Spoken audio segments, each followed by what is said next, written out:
Hello my dear students, welcome to Nimbus learning powered by engineers academy. तो जैसा कि आप लोग देख रहे हैं, इसरो द्वारा एक ज़बरदस्त नोटिफिकेशन आया हुआ है और आईसीआरबी जो इंडियन स्पेस रिसर्च ऑर्गेनाइजेशन है, जिसको हम बोलते हैं कि डिपार्टमेंट ऑफ स्पेस के अंतर्गत में ये वर्क करता है। जो हमारे डिपार्टमेंट ऑफ स्पेस में जो इसरो है, यह बेसिकली हमारे देश के लिए जो मूलभूत आवश्यकताएं, उसके संरचनाओं के डेवलपमेंट के लिए और स्पेस में बेसिकली स्पेस में जितने भी टेक्नोलॉजी इन्हेंस के लिए वर्क करती है। तो यह फिलहाल यह गोल्डन अपॉर्चुनिटी है जिसके लिए नोटिफिकेशन आया हुआ, जिसके बारे में हम बात करेंगे वन बाय वन कि इस नोटिफिकेशंस में किसके लिए है, क्या इनका क्वालिफिकेशंस होगा। और ये फार्म फिलअप करने के बाद कुछ ऐसे भी बच्चे होते हैं जो हमारे देश में उनके लिए देशभक्ति इतनी होती है कि नहीं, हम अपने देश के लिए उनका जज्बा होता है कि एज ए साइंटिस्ट बन के हम अपने देश के लिए अपनी सेवा जो है प्रदान कर सकें। तो उनके लिए जिसके अंदर ये जज्बा है कि नहीं, मुझे एज ए साइंटिस्ट बनना है, साइंटिस्ट के लिए वर्क करना है और साइंटिस्ट की तरह सोचते हैं और साइंटिस्ट की तरह जीते हैं, उनके लिए यह जॉब उनके लिए प्रॉपर ये सूटेबल है। तो बात कर रहे हैं इसमें क्या है कि जो इसरो द्वारा, जैसा आप देख रहे हो कि department of space government of India, यह जो एग्ज़ाम कराती है वो एग्ज़ाम कराता है जो इसरो द्वारा, इसको हम बोलते हैं इसरो आईसीआरबी। इसरो जो एग्ज़ाम इसको कंडक्ट कराती है, जो रिक्रूटमेंट बोर्ड है, उसको हम बोलते हैं इसरो आईसीआरबी। जहाँ पर देख लें कि इसरो का सेंट्रलाइज्ड रिक्रूटमेंट बोर्ड है। जैसे आई से उन्होंने पूरा का पूरा इसरो रखा हुआ है, सी से सेंट्रलाइज्ड और आर से रिक्रूटमेंट एंड बोर्ड। यदि मैं बात करूँ यहाँ पर, तो यह बेसिकली जिसके लिए जो वैकेंसी आई हुई है, यह वैकेंसी है हमारे लिए सिविल ब्रांच के लिए। जैसा आप देख रहे हैं, इलेक्ट्रिकल्स, रेफ्रिजरेशंस एंड वातानुकूलन एंड वास्तुकला, जहाँ पर आप देख सकते हैं कि जहाँ पर सिविल, इलेक्ट्रिकल, रेफ्रिजरेशंस एंड एसी, जहाँ पे आपके लिए लिखा हुआ है, एंड आर्किटेक्चर्स, वास्तुकला। अब बात करें कि अब इसरो के बारे में तो ईच एंड एवरी स्टूडेंट इसके बारे में कोई अनभिज्ञ नहीं होंगे, क्योंकि हमारे पास डिपार्टमेंट ऑफ स्पेस से यह हैंडल्स होता है, जहाँ से इसको अंडर कंट्रोल ये बॉडी चलती है। और बेसिकली इनका जो वर्क होता है जो स्पेस के लिए ही वह डेवलपमेंट काम करते हैं, जैसे कि और यहाँ पर जिसके अंतर्गत इसरो मुख्यालय द्वारा जो वैकेंसी आई हुई है, सिविल अभियंत्रिक कार्यक्रम जो CEPO के नाम से चलेगा, जिसका नाम है सिविल इंजीनियरिंग प्रोग्राम ऑफिस, इसके अंतर्गत है। और बेसिकली इनका क्या है क्राइटेरिया, और उस क्राइटेरिया में देखेंगे कि क्राइटेरिया में इनकी वैकेंसी के लिए फॉर्म भरने के लिए how many numbers of post, और नंबर ऑफ पोस्ट के बाद कौन कौन से कैंडिडेट हैं इसके लिए एलिजिबल हैं। तो इसके मैं बात करूं, जैसा मैंने आपसे बता चुका हूं कि इसके लिए civils, electricals, refrigerations and air conditionings and वास्तुकला में। अब मैं बात करता हूं, यहाँ पर आगे देखिए, पहले आते हैं यहाँ पर के लिए how many numbers of post. तो नंबर ऑफ पोस्ट के लिए मैं बात करूं तो नंबर ऑफ पोस्ट पर यदि मैं बोलूँगा आपसे, तो नंबर ऑफ पोस्ट कितनी है कि जो भी आपके पास जिस पोस्ट के लिए जो आईसीआरबी वैकेंसी आपके लिए ले रही है इसरो द्वारा, आईसीआरबी, उनका जो पोस्टिंग है साइंटिस्ट SC सिविल के नाम से, साइंटिस्ट सिविल के नाम से, साइंटिस्ट या engineers civil. Total number of post 39 हैं और 39 पे आपके पास अनरिजर्व पोस्ट 11 है, अनरिजर्व 16 है, OBC 11 है और SC 4 और ST 4, EWS के लिए 4। और यदि आपका परसेंटेज डिग्री यदि ग्रेजुएशंस में 65% है, या CGPA की मैं बात करूं तो CGPA आपके पास 6.84/10, और इसके लिए एलिजिबल कैंडिडेट कौन से हैं, BTech या इक्विवेलेंट सिविल इंजीनियरिंग के बच्चे। और आपको मैं एक बात और भी बता दूं, ऐसे स्टूडेंट यदि वो प्लान कर रहे होंगे कि क्या सर आइए मैं भी एलिजिबल हूँ, मेरा सिविल का जो डिग्री है मैं उसके लिए मतलब आपका पढ़ाई चल रही है, मतलब पढ़ रहे हो और आपका फाइनल ईयर है और आपकी डिग्री जून के अंतर्गत जाके कंप्लीट हो रही है, तो यू आर एलिजिबल, आप अपने फार्म को फिलअप कर सकते हैं। और आगे बात मैं करूंगा इस एडवर्टीजमेंट में कि 31 अगस्त तक आपके पास आपकी डिग्री जो है आपके पास कंप्लीट आपके हाथों में आ जानी चाहिए, तो यू आर कैपेबल, आप उसके फार्म को आप फिलअप कर सकते हो, बात मैं करूंगा। यदि मैं बात करूं कि सिविल के बाद यदि इलेक्ट्रिकल के लिए आपके पास जो पोस्ट है वह इलेक्ट्रिकल का सेम एज ए क्राइटेरिया है, क्राइटेरिया में कोई डिफरेंस नहीं है, बस जो नंबर ऑफ पोस्ट है वो नंबर ऑफ पोस्ट 14 हैं, अनरिजर्व 7 हैं, ओबीसी 3 है और एससी 3 और ईडब्ल्यूएस 1। हाँ, सेम प्रोसेस है। 65% आपके पास आपका ग्रेजुएशन में मार्क होना चाहिए। सीजीपीए यदि आपके रिजल्ट्स में, यदि आपकी यूनिवर्सिटी या आपका इंस्टीट्यूट जो है 6.84 10 के कॉरस्पॉन्डिंग आपका सीजीपीए होना चाहिए। और कौन बीटेक के साथ में आपका electrical engineering, electricals and electronics engineering, जैसा मैंने आपसे बताया 65%। और सीजीपीए में यदि आप चल रहे हो तो सीजीपीए में आप बोल सकते हो कि 6.84 ऑब्लिक मतलब 10 के रिस्पेक्ट में सीजीपीए है। और थर्ड पोस्ट की मैं बात करूं जो B006 के नाम से, जो refrigerations and air conditioning, refrigerations and air conditioning में आपके पास जो है 9 पोस्ट है। और 9 पोस्ट के साथ इसके लिए देखिएगा 65% तो सेम है आपका ग्रेजुएशंस में, जो बीटेक का ग्रेजुएशंस में यदि मैं बात करूं, और आप यहां तक बोल सकते हो बीटेक ग्रेजुएशन के साथ साथ जैसे आपका बैचलर की डिग्री जिसके लिए आप बोल सकते हो कि आपके बैचलर की डिग्री में बीटेक के लिए 65% होना चाहिए।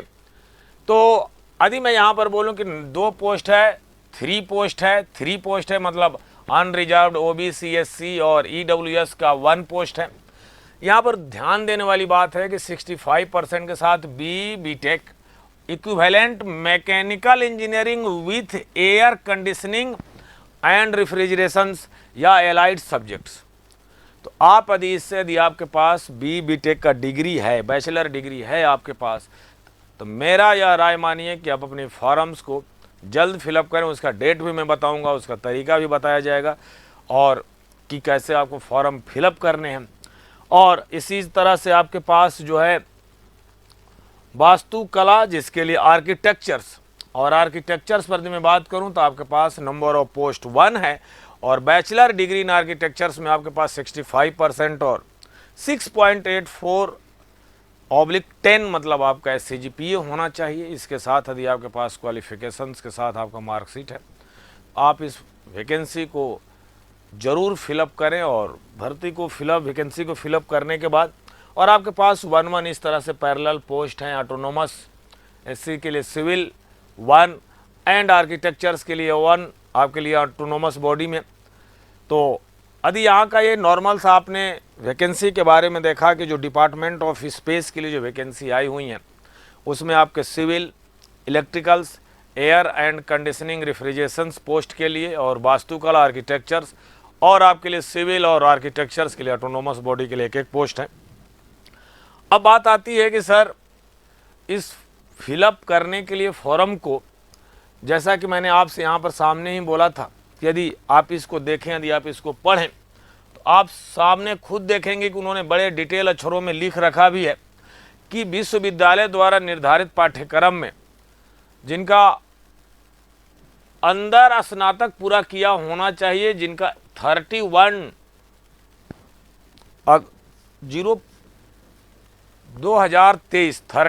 अगस्त तक आपकी जो डिग्री है ना वह आपके पास उपलब्ध होनी चाहिए। और पूरे सेमेस्टर का यदि मार्क की मैं बात करूं, यदि आप उनका एग्रीगेट कर रहे हैं तो आपका 65% हो। और 65% के बाद आपका क्या होना चाहिए कि आपका 6.84 ऑब्लिक 10 का सीजीपीए मार्क्स आपका पास होना चाहिए। और जो स्टूडेंट अनारक्षित, अनरिजर्व्ड, ओबीसी, एससी एसटी में जो आते हैं उनके लिए, आर्थिक कमजोर के लिए, उनके लिए उन्होंने कुछ दिए हुए हैं कि इसके एज में छूट दी जाएगी, सारी बातें उनके लिए उन्होंने बता रखी है।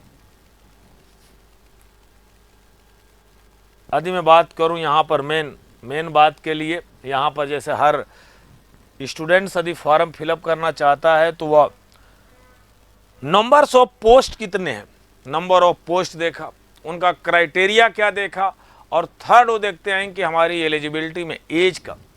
तो इस वैकेंसी के लिए यदि मैं एज की मैं बात करूं तो 24 मई 2023 को आपको 28 वर्ष यहाँ तक यदि आप हैं तो केंद्र सरकार के कर्मचारी, भूतपूर्व सैनिक और व्यक्ति भारत सरकार के आदेशों के अनुसार आयु में छूट प्राप्त होगा। लेकिन आपका इस डेट तक एज जो है आपके पास 28 से आपके पास ऊपर नहीं होना चाहिए, नहीं तो आप एलिजिबल नहीं हैं। और जैसा कि आपके पास SC, ST, अनरिजर्व्ड इस कैटेगरी के यदि छात्र हैं तो उनके लिए जो इंडियन गवर्नमेंट द्वारा, भारत सरकार द्वारा जो भी आयु में छूट दी गई है उसके अंतर्गत तो फॉर्म फिलअप करेंगे तो उसके अनुसार उनका शो करने लगता है, वहाँ पर आपको पता चल जाए कि कितना उनके लिए दिया गया। यह मेन बात था इसका, इस नोटिफिकेशंस के लिए जैसे रिलैक्सेशंस दिया जाएगा। अब बात करते हैं कि इनका जो फॉर्म का जो ये बहुत ज़्यादा मतलब इस बार जिस पोस्टिंग के लिए जो एग्ज़ाम में करा रहे हैं तो आगे इसका मेन जो पोर्शंस देखते हैं कि मेन बात इनका क्या है। हाँ, अब आते हैं यहाँ पर 11 नंबर। 11 नंबर को यदि आप पढ़ें तो 11 नंबर में इन्होंने क्या बोल रखा है कि यदि आप एक वैकेंसी के लिए यदि फॉर्म फिलअप करेंगे तो जिसका कॉस्ट है 250, बट यदि इसके साथ में यदि अनदर फॉर्म को साथ में अनदर पोस्ट को फिलअप कर रहे हैं तो पर पोस्ट इनके साथ क्या है कि 250 रुपया पर जो है आपका एप्लीकेशन फॉर्म आपका लगेगा। यहाँ पर जैसा कि उन्होंने बता भी रखा है कि प्रत्येक आवेदन के लिए आवेदन शुल्क 250 रुपये, एक से अधिक पद पर आवेदन करने हेतु इच्छुक अभ्यर्थियों को 250 रुपये का आवेदन शुल्क अलग से जमा करना होगा। इन्होंने साफ शब्दों में लिख रखा है।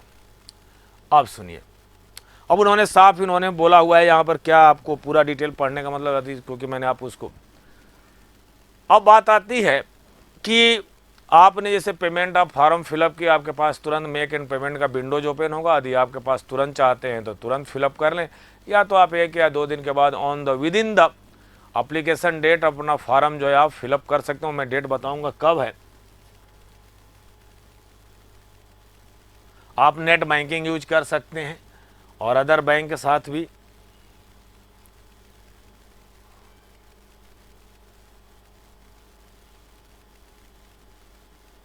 अब देखिए, पहली बात तो सिलेक्शंस प्रोसेस की मैं बात कर लूँ आपके लिए। सिलेक्शंस प्रोसेस की बात कर, देखिए आपने देखा कि वैकेंसी किसके लिए और वैकेंसी के साथ साथ आपका नंबर्स ऑफ पोस्ट आपने देखा। नंबर ऑफ पोस्ट के बाद आपने एलिजिबिलिटी क्राइटेरिया देखा। एलिजिबिलिटी क्राइटेरिया के बाद आपने उसका फीस और एज में देखा। और इनके जो सेंटर्स हैं बड़े लिमिटेड हैं, अहमदाबाद, बेंगलुरु, चेन्नई, देहरादून, गुवाहाटी, हैदराबाद, कोलकाता, लखनऊ, मुंबई और नई दिल्ली, तिरुवनंतपुरम। टोटल पूरे ऑल इंडिया में 11 स्थानों पर ही ये पेपर करा रहे हैं जैसा कि आप देख रहे हैं। और पेपर में एक बात समझिए, पेपर का जो इनका क्राइटेरिया क्या है। पेपर के क्राइटेरिया में इनका ये है कि 120 मिनट का क्वेश्चन होगा। 120 मिनट में कर रहा हूँ, 120 मिनट का टाइमिंग होगा। 80 प्लस जो है 80 प्लस 15 क्वेश्चन होंगे। 80 प्लस 15 क्वेश्चन होंगे। 80 क्वेश्चन आपका 1 मार्क्स का होगा। 80 क्वेश्चन 1 मार्क्स। और इसमें भी 80 क्वेश्चन के 1 मार्क में आपके पास इन्होंने 2 पार्ट बनाया हुआ है, part A and plus part B. तो पार्ट बी जो है, पार्ट ए में 80 क्वेश्चन है, हर क्वेश्चन 1 मार्क्स, तो 80 मार्क्स हुआ। देन आफ्टर निगेटिव मार्किंग पर 1/3 का डिडक्शंस है और करेक्ट होने पर 1 मार्क्स है आपके पास। करेक्ट होने पर 1 मार्क्स है। इसमें भी इन्होंने बोले रखा है कि 75% आपके पास जो सब्जेक्ट से रिलेटेड होंगे और 25% आपके पास एलाइड सब्जेक्ट से होगा, जो विशेष वस्तु प्रश्न होंगे। 15 क्वेश्चन होगा एप्टीट्यूड रीजनिंग एबिलिटी में, आपके पास लॉजिकल एबिलिटी के साथ क्वेश्चंस होंगे। बट 15 क्वेश्चंस आपके पास 20 मार्क्स का होगा। 20 मार्क्स का होगा। हाँ, एक बात इसमें और है कि जो आपने पेपर्स को आपने यहाँ पर देखें और पेपर को देखने के बाद डिटेल मैंने आपको सारी बातें यहाँ का मैंने बता दिया आपको। टोटल यहाँ का जितना भी आपने देखा कि 80 क्वेश्चन में 75% जो है ना आपका 75% आपके सब्जेक्ट से, मतलब जिस ब्रांच से आप फॉर्म को फिलअप कर रहे हैं, और 25% प्रश्नों में संबंध क्षेत्रों के विषय शामिल होंगे। इसमें आपका 1 मार्क्स पर क्वेश्चन पर है, -1/3 निगेटिव मार्क्स है। लेकिन जो पार्ट बी है इसमें 20 अंक होंगे, 15 क्वेश्चन होगा एमसीक्यू, इसमें निगेटिव मार्किंग नहीं है, इसमें निगेटिव मार्किंग नहीं है। और आपके पास टॉपिक उन्होंने खुद दे रखा है, numerical reasoning, logical reasoning, diagrammatic reasoning, abstract reasoning and deductive reasoning, ये आपके पोर्शन से यहाँ से होगा। बट एक बात और है कि जो सिलेक्शन क्राइटेरिया होगा इन्होंने अनरिजर्व्ड और रिजर्व्ड के लिए अलग से रख रखा है। अनरिजर्व्ड में इन्होंने बता ये रखा है कि 50-50% का मतलब 50 पार्ट ए और पार्ट बी दोनों के लिए इन्होंने सेक्शनल कट ऑफ की तरह रख रखा है। यदि 50% आपका पार्ट ए में आना चाहिए, 50% आपका पार्ट बी में आना चाहिए, इंटरव्यू आपके पास 50 और 100 का होगा, दोनों का फाइनल सिलेक्शन एग्रीगेशन आपके पास 60% का होना चाहिए। अनरिजर्व्ड कैंडिडेट, ये आपके पास अनरिजर्व्ड कैंडिडेट थे। रिजर्व कैंडिडेट के लिए पोस्ट रिजर्व जिसके लिए है 40% पार्ट ए में होना चाहिए, 40% पार्ट बी में होना चाहिए। इंटरव्यू का आपका 40/100 है अंक और 50% एग्रीगेट आपका मार्क्स होना चाहिए। जब फाइनल मेरिट लिस्ट बनेगी, फाइनल मेरिट लिस्ट आपके पास बनेगा तो रिटन टेस्ट का 50%, रिटन टेस्ट 50% और इंटरव्यू का आपके पास 50% आपके पास मेरिट लिस्ट के लिए आपका सिलेक्शंस में जाएगा। पहली बात इन्होंने साफ डिटेल बता रखा है। अब वेतन एंड भत्ते की बात करूं तो बहुत आप जान ही रहे हैं। सबसे बड़ी बात, आप इस फॉर्म को फिलअप करें, क्योंकि जिनका एक ख्वाब है कि नहीं मुझे department of space as a scientist बन के अपने देश की सेवा करनी है ना, उनके लिए वाकई गोल्डन अपॉर्चुनिटी और बेहतरीन जॉब है, इसरो द्वारा अभी आई हुई है बहुत। तो आप इनको डिले ना करें, इसके फॉर्म को आप फिलअप करें और किसी भी तरह का, जिस तरह से आप देख रहे हैं यहाँ पर पे बैंड भी बहुत ज़बरदस्त है। और पे बैंड कितना है कि मैट्रिक पे वेतन का जो पे बैंड है आपका 10 का है, और जो प्रति माह, अब इसके लिए आप डिटेल देख लीजिए, बहुत आपके पास ये सारी बातें जो हैं डिटेल जो है फॉर्म भरने के लिए आपके पास यहाँ पर इस वेबसाइट पर जाएं। वेबसाइट क्या सेंटर से, जहाँ पर इन्होंने साफ बोल रखा है कि इसरो के पास पूरा राइट टू अधिकार है, पोस्ट को पूरा फिलअप कर सकते हैं, पोस्ट को नहीं पूरा फिलअप कर सकते हैं। ये आपके पास किसी भी सेंटर्स पर कभी भी पदों के अनुसार वो ट्रांसफ़र भी कर सकते हैं। यू आर एलिजिबल्स फॉर पोस्ट पे जाने के लिए, ट्रांसफ़र होने के लिए, सारी बातें उन्होंने, सारी बातें जैसे हर नोटिफिकेशंस में आता है कि अभी ये पोस्ट आपके पास टेम्प्रोरी है, जिस तरह से कंटिन्यू आप रख सकते हैं। टेम्प्रोरी बोलने का तात्पर्य हमारा, इन्होंने, मैं नहीं, इन्होंने देखिए यहाँ पर खुद ऑलरेडी ये बोल रखे हैं कि जिस पोस्ट की मैं बात कर रहा हूँ, तो सुनिए, अब ये मेन बात है यहाँ पर। वैसे शुरुआती आपका प्रोविज़न जिस तरह से पीरियड होता है, अब यहाँ पर इन्होंने क्या बोल रखा है ज़रा देखिए। जो ऑनलाइन ओपनिंग डेट रजिस्ट्रेशन से 4/5/2023 आप तुरंत जाएं, फॉर्म को फिलअप करें। डेट आपका विंडोज ओपन हो चुकी है। लास्ट डेट जो है आपके पास 24/5/2023 है और शुल्क की अंतिम तिथि है जो है 26/5/2023, मतलब 2 दिन और विंडोज ओपन करेंगे।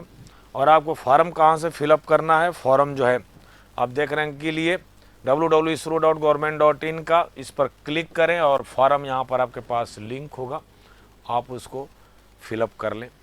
और सेकेंड लास्ट, इस तरह से जो भी इस वैकेंसी से रिलेटेड यदि आपको किसी भी तरह का डाउट हो तो निम्बस लर्निंग जो है यूट्यूब चैनल्स को आप ज़रूर देखें, सब्सक्राइब कर लें। और इससे रिलेटेड जो भी आपको किसी भी तरह का नोटिफिकेशन से कोई डाउट हो, चाहे जो भी किसी भी तरह का हेल्प चाहिए, तो आपके पास इस वीडियो के नीचे गूगल फॉर्म लिंक्स हैं, आप वहाँ पे अपने फॉर्म को फिलअप कर लें। और जैसे कि एक आइडिया मिल जाएगा कि नहीं क्या किसी भी तरह का क्या डाउट है, किसी भी तरह का क्या प्रॉब्लम्स है आपको, तो ज़रूर इस फॉर्म को फिलअप करें और आप हमारे साथ जुड़ें। और जुड़ने के साथ जो भी आपका अपने ड्रीम है आप उसको फुलफ़िल करें। Thank you, all the best. If you really like the video, please hit the like button, share the video, subscribe to our YouTube channel and press the bell icon for the latest updates. Thank you.